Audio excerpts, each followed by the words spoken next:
দেশ জাতির উন্নয়নে শেখ হাসিনার সফল নেতৃত্বের বিকল্প নেই শিরোনামে জাতীয় প্রেস ক্লাবে সেমিনারের আয়োজন করা হয়। এতে বাংলাদেশের অপ্রতিরোধ্য অগ্রযাত্রায় প্রধানমন্ত্রীর দূরদর্শী নেতৃত্বের প্রশংসা করেন বক্তারা।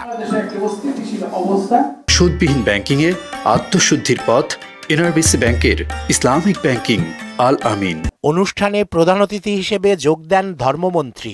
হজ সংক্রান্ত বিভিন্ন সমস্যা নিয়ে গণমাধ্যম কর্মীদের প্রশ্নের জবাব দেন তিনি। মুনাজ্জেম ভিসা নামে কোনো ভিসা না, আসলে অতীতে ভিসা যখন পাইছে মুনাজ্জেম ভিসা হিসেবে সবাই একে ট্রিট করেছে। আমরা বলেছি মুনাজ্জেম ভিসা, আসলে তারা বলেছে মুনাজ্জেম ভিসা এই আমাদের হজের জন্য এটা প্রযোজ্য না।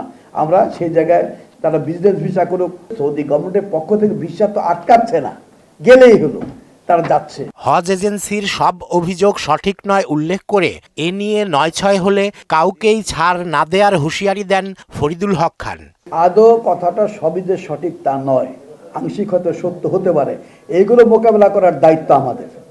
মন্ত্রণালয় সবকিছু মোকাবেলা সঠিক সময়ে করেছে, হাতে সময়ও আমাদের রয়ে গেছে, কোনো সমস্যা নেই। চলতি বছর হজের খরচ ১ লাখ টাকা কমেছে, পরের বছর আরো কমানোর ইঙ্গিত দেন মন্ত্রী। আগামী বছর আমরা আরো কিছু খরচ কমাতে পারবো।